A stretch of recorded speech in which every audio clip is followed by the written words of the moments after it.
नमस्कार, आप देख रहे हैं city plus news network. City plus news network में आप तमाम दर्शकों का स्वागत है। पीएम मोदी व सीएम नीतीश के नाम पर चुनाव लड़ रहे हैं बोधगया के निर्दलीय प्रत्याशी इंजीनियर नंदलाल मांझी।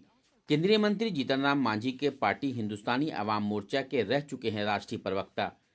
गया जी के बोधगया विधानसभा क्षेत्र में निर्दलीय प्रत्याशी इंजीनियर नंदलाल मांझी चुनावी रण को रोचक बना रहे हैं। केंद्रीय मंत्री जीतन राम मांझी के बेहद करीबी रह चुके इंजीनियर नंदलाल मांझी हिंदुस्तानी अवाम मोर्चा के राष्ट्रीय प्रवक्ता रह चुके हैं। इस पार्टी का चुनाव चिन्ह अभी तक कड़ाही छाप रहा है। संयोग से निर्दलीय प्रत्याशी इंजीनियर नंदलाल मांझी को भी कड़ाही छाप ही चुनाव चिन्ह मिला है। हालांकि आज फतेहपुर में चिराग पासवान के साथ चुनावी सभा करने पहुंचे केंद्रीय मंत्री जीतन राम मांझी ने सार्वजनिक रूप से अपने संबोधन में कहा कि वह इंजीनियर नंदलाल मांझी को पार्टी से निकाल चुके हैं। इस पर प्रतिक्रिया देते हुए निर्दलीय प्रत्याशी इंजीनियर नंदलाल मांझी ने केंद्रीय मंत्री जीतन राम मांझी को अपना गार्जियन बताया।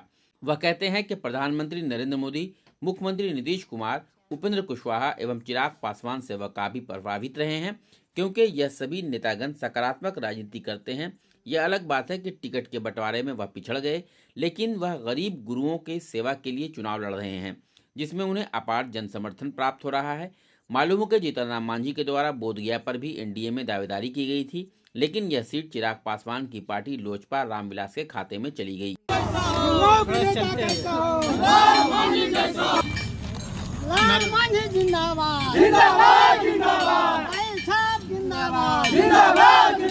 पार्टी के जो संरक्षक हैं और केंद्रीय मंत्री जीतन राम मांझी जी ने कहा कि आप जो है आपको पार्टी से निकाल दिए हैं, आप उनका आदमी अब नहीं है क्योंकि आप चुनाव लड़ रहे हैं। देखिए, हम तो पहले भी कह चुके हैं और अभी भी कहते हैं कि आदरणीय हमारे नेता जीतन राम मांझी जी कहीं न कहीं गार्जियन हैं और हम सभी के अभिभावक हैं, और वे क्या बोल रहे हैं नहीं बोल रहे हैं हम लोग भी बहुत अच्छी तरह से चीज़ों को समझते हैं।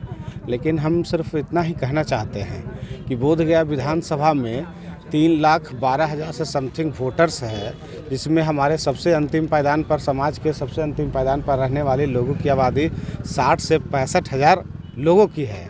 और आज वैसे लोग हमारे प्रतिनिधित्व करने की बात कर रहे हैं जो पूर्व में ही कई तरीके से विवादास्पद हैं, कई तरह के उस पर गंभीर आरोप लग चुके हैं, और कह सकते हैं कि हमारे पूर्व के जो एनडीए के सहयोगी हैं, पूर्व सांसद आदरणीय हरि मांझी जी, उसको भी कहीं न कहीं हराने का काम किए हैं। और वैसे प्रत्याशी को चयनित करके हम लोगों को बीच में भेज देना कहीं न कहीं हम कार्यकर्ताओं को नागवार गुजरा है, कहीं न कहीं हमारे जो सहयोगी साथी हैं उनको नागवार गुजरा है। और हम लोग कहीं न कहीं तय किए कि फैसला किए कि नहीं, हम गरीब गुरुओं की आवाज़ कहीं न कहीं मुखर होकर रखने का काम करेंगे। साथ ही हम कहना चाहते हैं पुनः कि ये जो लड़ाई है, ये लड़ाई किसी राजनीतिक दल से नहीं है, किसी व्यक्ति विशेष से नहीं है, यह लड़ाई गरीबी और अमीरी का है। हम गरीबों की आवाज़ को बुलंद करना चाहते हैं। हम आपसे कहना चाहते हैं कि एक विधायक यहाँ जो 15 साल से है, 20 साल से शासन कर रहा है, एक विधायक जो पूर्व कैंडिडेट है वह पूर्व का विधायक है, एक जो कैंडिडेट है वर्तमान का विधायक है, और ये लोग कभी हरा झंडी टोपी पहन लेते हैं, कभी पीला झंडी पहन लेते हैं, कभी नारंगी टोपी पहन के चलाते हैं, और जनहित के मुद्दों को लेकर के कभी भी ये सकारात्मक काम नहीं किए हैं। और हम तो कहना चाहते हैं कि हम सकारात्मक राजनीति के साथ शुरुआत करना चाहते हैं। खास करके बोधगया विधानसभा में जो सकारात्मक राजनीति आदरणीय नीतीश कुमार जी ने किया है इस बिहार के लिए, हम उसको भी नमन करते हैं, उसको भी प्रणाम करते हैं। जो सकारात्मक राजनीति उपेंद्र कुशवाहा जी ने बिहार के लिए है, समता समानता बंधुत्व की अवधारणा को लेकर, हम उसको भी स्वीकार करते हैं। हम आदरणीय स्वर्गीय रामविलास पासवान जी को भी अवधारणा को स्वीकार करते हैं, जो सकारात्मक मूल्यों को लेकर के आगे बढ़ने में विश्वास रखते हैं। और हम अपने गार्जियन नेता श्री जीतन राम मांझी जी का भी सम्मान करते हैं, जो समाज के सबसे अंतिम पायदान पर रहने वाले लोगों की बात करते हैं। लेकिन जब वस्तु स्थिति धरातल पर उतरते हैं तो कहीं न कहीं ये चीज़ें बेईमानी लगने लगती है, कहीं न कहीं लगता है कि हमारे लोगों के साथ छल किया गया है। लेकिन जो सम्मानित है उसका हम सम्मान कर रहे हैं। लेकिन सिर्फ मैं आपके माध्यम से इतना ही कहना चाहता हूं कि अगर हमारे लोगों के हक हकूक़ के साथ कोई खिलवाड़ करने का प्रयास किया जाएगा तो हम उसको छोड़ने वाले नहीं हैं, हम चुप बैठने वाले नहीं हैं, हम उसके लिए लगातार आवाज़ उठाएंगे। चाहे और हमारे लिए वही आदमी हम लोग के लिए हम लोग मदद करने का काम करेंगे, चाहे देख लीजिए टनकुपा का मामला हो, फतेहपुर का मामला हो, गुरपा का मामला हो, बोधगया का मामला हो, जनहित के मुद्दों को लेकर के हम लोगों ने जुड़ाव महसूस किया है। और आपको हम बता देना चाहते हैं कि जिन सकारात्मक नेताओं का हमने नाम लिया है उसमें आदरणीय प्रधानमंत्री नरेंद्र मोदी जी भी हैं।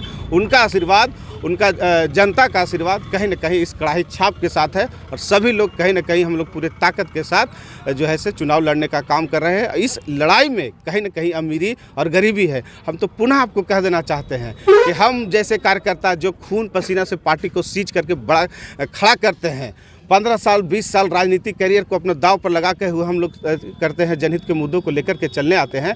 लेकिन जब प्रतिनिधित्व करने की बात आती है, सम्मान की बात आती है, प्रतिष्ठा की बात आती है, तो हम जैसे कार्यकर्ता कहीं न कहीं हार जाते हैं।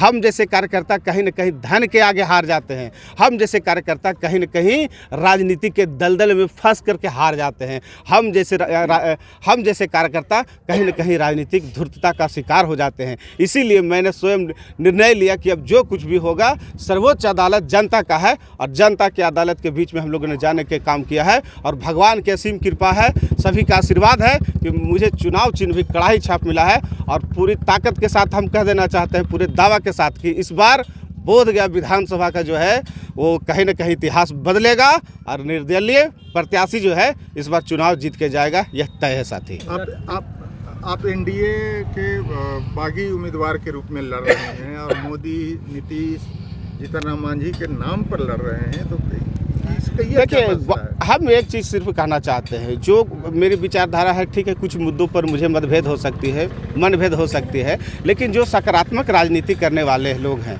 जो सकारात्मक चीज़ें हैं, उसको उठाने में किसी तरह का गुरेज नहीं है। हम तो आदरणीय लालू प्रसाद यादव जी को भी कहते हैं, जो अंतिम पायदान पर रहने वाले लोगों को मुखर होकर आवाज़ देने का काम किए हैं। तो इसमें आदरणीय प्रधानमंत्री नरेंद्र मोदी जी हो, चाहे आदरणीय मुख्यमंत्री नीतीश कुमार जी है, जो जनहित के मुद्दों को लेकर के सबसे अंतिम पायदान पर लोगों की बात कहे हैं, या फिर उपेंद्र कुशवाहा जी हो, या फिर आदरणीय श्री जीतन राम मांझी जी हो, जो सकारात्मक राजनीति करेंगे, मैं उनके साथ चलने का काम करूंगा। उनका कहना है कि उनका कड़ाई छाप जो है नकली कड़ाई छाप है। देखिए, अगर ऐसी बात है तो सभी जगह जो चुनाव चिन्ह उनका मिला है वो चुनाव चिन्ह नकली नहीं हो सकता। ये चुनाव आयोग के द्वारा दिया गया सिंबल अलॉटमेंट किया गया है, इसलिए नकली और असली का फर्क जनता तय करेगी, आप उसका निर्धारण नहीं कर सकते। गए हम आसपास की खबरों से अपडेट रहने के लिए हमारे चैनल को सब्सक्राइब जरूर करें और फेसबुक पर देखने के लिए श्याम किशोर जर्नलिस्ट को फॉलो करें।